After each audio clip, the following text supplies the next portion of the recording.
বৃদ্ধা নার্সিংহোমে ভর্তি। হঠাৎ একদিন তিনি একটু সুস্থ হয়ে কথায় কথায় নার্সদের বললেন, আমার নাচ জামাই ভালো গান জানে।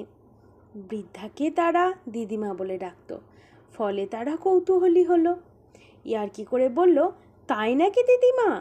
তাহলে তো ভালোই হলো, নাচ জামাই এলে কিন্তু গান করতে বলবো।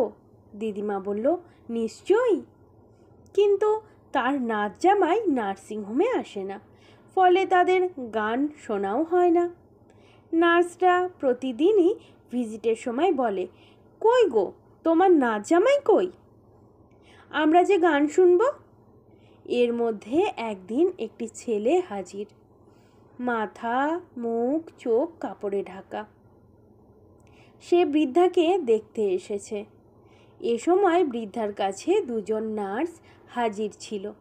তারা কৌতূহলী হয়ে বলল, এটা কি তোমার নাচ জামাই? বৃদ্ধা হেসে বলল, হ্যাঁ।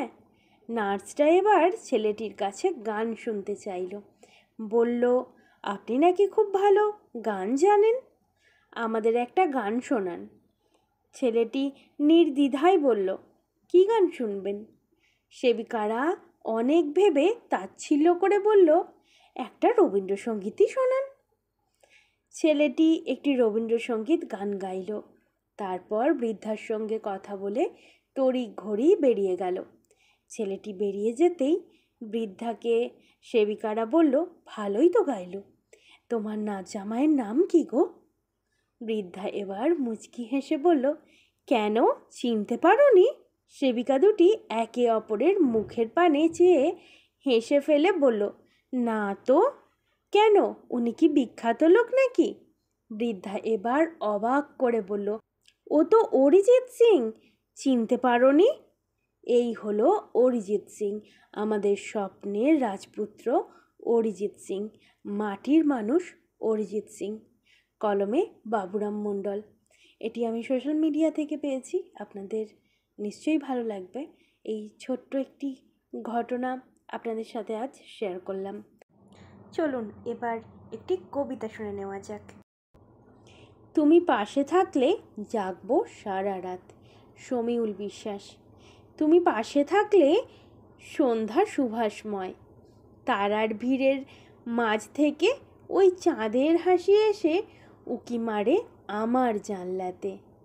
তুমি পাশে থাকলে জুঁই কামিনী পাঠায় মিষ্টি গন্ধ একসাথে। কত কথা আসে মনে, কত গল্প দুজনে। ঘন নীলচে আকাশ কালো রঙে ডোবে, তবুও ফুরায় না কো কথা। বাগান থেকে রক্তকরবী তবু চেয়ে থাকে একভাবে নীরবে। তুমি পাশে থাকলে রজনী মধুময়, চারপাশ ঘুমাতে যায় যখন চেতনা লুকিয়ে মাথার বালিশের তলায়।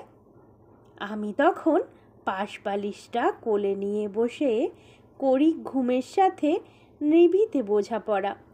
তুমিও কি জাগবে আমার সাথে? দেখবে তুমি কোথা থেকে আসে এমন হাওয়া, যে ক্লান্ত জগৎ জুড়ায় প্রতি রাতে। এক রাত না হয় না ঘুমিয়েই কাটুক, চলো গল্প করি দুজনে একসাথে। হ্যাঁ, তুমি পাশে থাকলে মাঝরাত চেতনাময়, ঘুমের ছুটি জেগে থাকার ইচ্ছায়। নীরব থেকেও গল্প শুনিয়ে যায় এক অন্য রকম আবেগ। তুমি পাশে থাকলে জাগবো সারা রাত, আঁকবো ছবি অন্ধকার পাতায়। পাশাপাশি দুটো হাত জানলার একটা শিকে খুঁজবো নতুন প্রভাত। হ্যাঁ, তুমি পাশে থাকলে জাগবো সারা রাত, আঁকবো ছবি মনের গোপন পাতায়। হাতের উপর হাত তাকিয়ে আকাশের দিকে খুঁজবো নতুন প্রভাত সারা রাত। তৃতীয় উপস্থাপনাটি হলো নারী ভাসানের আখ্যান দুর্গাবেড়া, যেটি আমি সোশ্যাল মিডিয়া থেকে পেয়েছি। চলুন এটা এবার শুনে নেওয়া যাক। নারী ভাসানের আখ্যান দুর্গাবেড়া। হে নির্দিষ্ট পুরুষ, যে নারীর নারী ছিঁড়ে তোমার জন্ম, আমি সেই সাধারণ নারীদের পক্ষে এক ধস্ত প্রতিবাদ বলছি। তুমি আমাকে গর্ভধারণের মুহূর্ত থেকেই চেনো। তুমি আমার শরীরই দান, জানি দান করতে হয় নীরবে, তবে আজ শব্দ না করে পারছি না।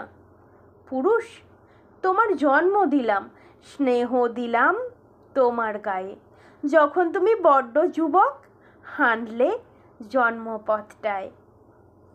তোমায় আমি জীবন দিলাম, ক্ষুধা ভরালাম স্তন সুধায়, যখন তুমি ব্যক্তি আমি শিকার তোমার হিংসায়।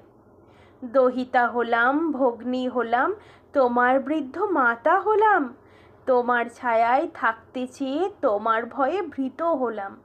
পুরুষ, তোমার অসুখে নাশ অসুখ পথ্য চুমু হলাম, আবার তোমার খামখেয়ালে আমি শরীরী খেলনা হলাম। স্ত্রী হয়ে সোহাগ দিলাম, শ্যাম সোহাগী রাধা হলাম, যখন আমি একলা তোমার নখের থাবায় ক্ষত হলাম।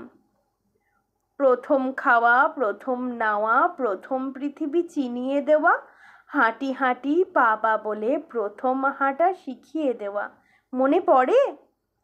হাতে রাখি ভাইয়ের কপালে দিলাম ফোঁটা, মা ঠাকুমার শেষকৃত্য তোমার হাতেই থাকলো লোটা। আরও আছে কত শত, বললে সেসব ফুরায় কি তা? তবুও কেন ধর্ষিতা নারী এবং তুমি প্রসঙ্গটা লুকিয়ে রাখলে? বায়নাগুলো মিটিয়েছিলাম খুব আদরে, আজও তুমি বায়না করেই আমায় ঢাকো ফুল কাপড়ে। এখন যতই কান্না আসুক ফেলবো নাকো চোখের জল, আমি এই ভাসান যাওয়া তোমারই তো পাপের ফল। জানো, কত কিছুর মাঝেও আমার ঘাটতি ছিল, বুঝিনি তাই।